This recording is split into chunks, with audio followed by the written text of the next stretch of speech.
Welcome. I'm Anita Kate Garai, a teacher of 30 years, a mindfulness wellbeing expert, and the author of Being with Our Feelings, a mindful approach to wellbeing for children, a teaching toolkit, which is being released this spring by Routledge Publishers. Now, I'd like to start by inviting you to imagine something with me. Imagine that you're living in a society where you can be exactly how you are in any moment. Really take that in, let it land in you. Whatever you're feeling, you can feel it. You don't need to explain why you're feeling that way or apologize for it. You don't need to hide it, fix it, or change it in any way. How does that sit with you? When I imagine this world, my whole being breathes a sigh of relief.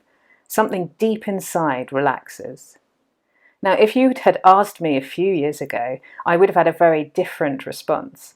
I would have felt fear and anxiety rising at the very thought of being with my feelings. My mind at that time was so entrenched in the conditioning that my feelings were unsafe and not fully acceptable, that I had suppressed them, and I'd lived a rather numb life for my first 30 years or so. In my book, I tell more of my story and how I got to where I am now.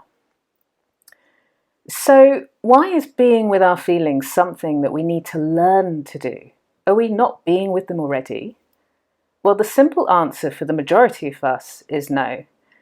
When I look around in our society, I frequently see many of us apologising for our tears, projecting our anger onto others, or hiding our pain.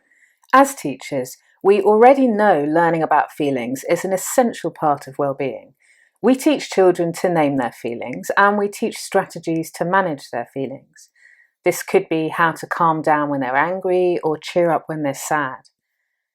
When I talk about feelings, I'm not only talking about emotions, but also physical sensations in our body, like heat or cold or aches, pains, tension, a feeling of sickness. Feelings are energy. And if we don't allow energy to move, it can get stuck in our body and over time can make us unwell, both mentally and physically. Mind-body science has proven this time and time again. By not allowing ourselves to fully feel what we're feeling, we're significantly impacting our mental and physical health, and I believe this urgently needs to change. This is the premise of the Being with Our Feelings approach. I passionately believe that in our schools we're missing a fundamental part of the wellbeing equation, which is to teach children not just to name and manage their feelings, but to teach them how to fully be with them, to allow them to be here just as they are.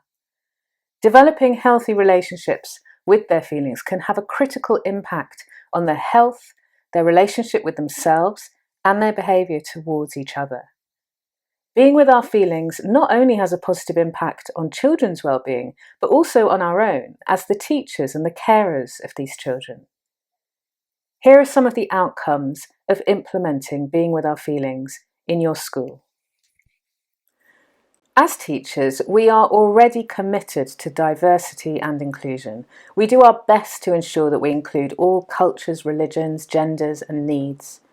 But what about feeling diversity, emotional diversity? Are we showing inclusivity towards all of our feelings, or is it just possible that we're favouring some over others?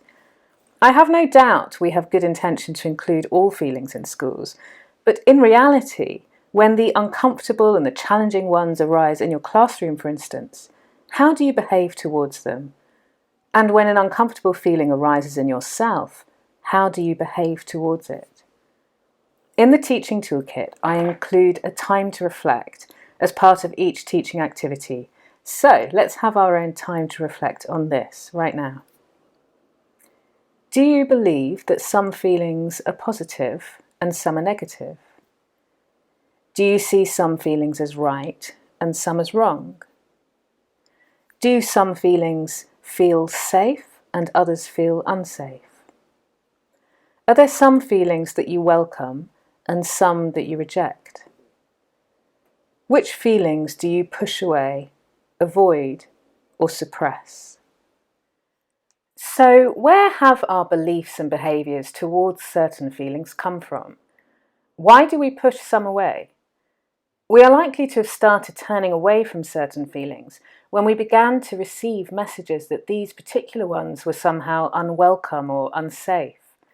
This may have been in early childhood or later on. We would have received these messages from our caregivers, our parents, teachers, and the society around us, often unconsciously through words that we used or behaviours that we witnessed.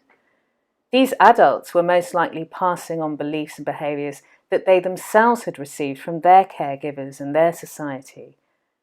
This chain can be traced back and back through the generations, and we ourselves are currently in this chain, passing our own messages around feelings onto the children that we work with.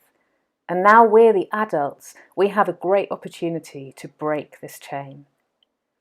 Most of us can only be with someone else's feelings to the degree that we can be with our own. So, for instance, if I avoid feeling my sadness and I immediately go to cheer myself up, it's highly likely that when a child in my class is feeling sad, I'm going to try and cheer them up too. Now, this can be done with the most loving intention, but actually, the message that I'm passing on to that child is your sadness needs fixing. I'm teaching them that there is something wrong with sadness and it's not welcome as it is. So in this way, I'm continuing to pass on the message that has been passed down to me. To start breaking the chain, we can begin to explore and become aware of the beliefs that we are currently carrying. So let's do a little exploration right now. Now, so far, it's likely that you've been reacting to this presentation in some way. It may be a strong reaction, or it may be very subtle. Possibly fear or anxiety is rising in you, maybe excitement, or maybe resistance, or ambivalence, or nothing much. Just take a moment to notice. And notice your thoughts. You may be having thoughts such as, this is too difficult, or this isn't going to work, or what is this woman talking about? Or maybe, this sounds great, I can't wait to start, or I don't get it. Now, also take a moment to notice what's happening in your body, in your direct experience right now. Maybe there are sensations. You can feel your heart beating maybe a bit quicker, or you can feel some heat or cold or a numbness somewhere, or an ache or some tension. Now, notice what you're doing with these feelings. Are you trying to push them away? Or are you avoiding them by getting distracted by something? Are you trying to control them by trying to make this moment more comfortable? Just notice whatever you notice. Try not to judge what you discover as right or wrong. You're simply doing what you've learnt to do. Starting to become aware of our beliefs and our behaviours towards our feeling is a really courageous thing to do. So well done. Now let's try this. Just in this moment, see if you can let yourself sit with whatever is happening in you. See if you can be with the feelings that are rising, whatever they are. They may not be what you want to be feeling or what you think you should be feeling. See if you can let your thoughts be here without running away with them. And see if you can let your feelings be here without having to give them a story or justify them. There is no right or wrong way to be feeling. If a sensation or an emotion is moving in you, let it be here without judging it. If you're feeling nothing much, let that be okay too. You are beginning to allow this moment to be as it is. You're beginning to allow yourself to be as you are. You're experiencing the being with our feelings approach. I'd like to share with you a few practical ideas from my forthcoming book that you can take into your schools and into your lives to make a difference straight away. The first are the Being with Our Feelings questions for mindful embodiment. Now, these questions are a great alternative to how are you feeling. For a child to be able to answer how are you feeling, a number of things need to happen. First, they need to be able to recognise the feeling in their body. They then need to be able to match it to a commonly understood feeling word like sad, angry, confused. Now, there are a number of obstacles which can get in the way. Firstly, they may not be able to recognise the feeling. And it's not simple to teach this, as feelings don't always feel the same to everybody. Secondly, they may not know the correct vocabulary. And thirdly, there may be some underlying belief getting in the way. For example, maybe they don't want to admit they're feeling angry because the word angry carries with it a reputation of being bad or some other negative belief. So you can see why so often when we ask a child how they're feeling, we may get a very limited response. Now let's look at the being with our feelings questions. By using these questions instead, we can join a child in a world that is natural to them, a world of imagery, colour, shape, texture, movement, sound, sensation.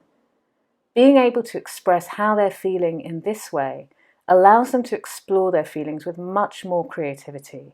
It expands their feeling language enormously. It takes something really quite restricted and it bursts it wide open. There are lots of photocopyable resources in the book that you can use to support these questions. Next, I'd like to share with you one of the activities I've created for use in the classroom. So here, a leader calls the register, and then everyone answers the register with an expression of what they're experiencing or noticing in their body. So possible expressions could be an emotion, a body sensation, a colour, a shape, a movement, a sound. And then the leader, or maybe the whole group, replies with whatever their experience was, is welcome. So the full exchange might go something like this. Good morning, Abdul. Good morning, miss. Blech. Your blech is welcome, Abdul. And then he might say, thank you. Now, the beauty of this activity is that it simply slots straight into your registration time. It requires no extra planning or preparation. It's a minimal effort activity that over time can have a maximum impact on a child's relationships with their feelings. Feelings that may have up to now been repeatedly rejected or ignored gradually begin to feel more welcomed and accepted, and this has a huge impact on a child's feeling of self-worth. Again, there are lots of resources in the book to support this activity. Now, the final practical tip I'd like to share with you today is one of the wraps from the book. The Being with Our Feelings approach is taught through a core of 7 key principles, and these are taught and embedded progressively through a framework of tiers: teaching, exploring, applying, reviewing, and self-evaluating. The first 2 keys teach children to understand feelings as energy waves which move and flow through us, like the waves move in the ocean. And if we let them move, then they come and they go and they change. So here's the key to wrap. My feelings come, my feelings go. I feel this, whatever the feeling is, and let it flow. The Being with Our Feelings teaching toolkit comes with 4 children's books, with poems written by myself and beautifully illustrated by the New Zealand artist Pip Williams. These books provide an invaluable gateway into exploring specific feelings. I Don't Want to Be Me explores feelings around self-worth. What If All the Trees Blow Away explores feelings of anxiety, fear, and uncertainty. I Just Can't Decide looks at feelings around making difficult choices and listening to our hearts for answers as well as our minds. And The Red String explores the energy of anger or any strong emotion as it moves through the body. So thank you so much for joining me today, and I hope my presentation has both inspired you and given you some practical ideas to take away and use. I'd like to leave you with these thoughts. This crazy cocktail of feelings that rise in us is simply a part of being a human being. Learning to be with all our feelings is therefore learning to accept our humanity. Letting ourselves be just as we are is the ultimate in kindness towards ourselves. And letting others be just how they are is the ultimate in kindness towards another. By teaching children how to be with their feelings, we're giving them an invaluable gift, the permission to be fully human. I believe that teaching children how to build healthy relationships with their feelings is critical for creating a healthy and happy society. So, In the words of the late Bob Marley, it takes a revolution to make a solution.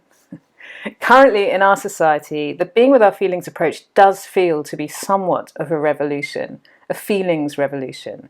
And so I invite you to join me in helping to create a generation of children and future adults whose emotional, mental, and physical well-being can grow strong, flourish, and endure for a lifetime. Thank you.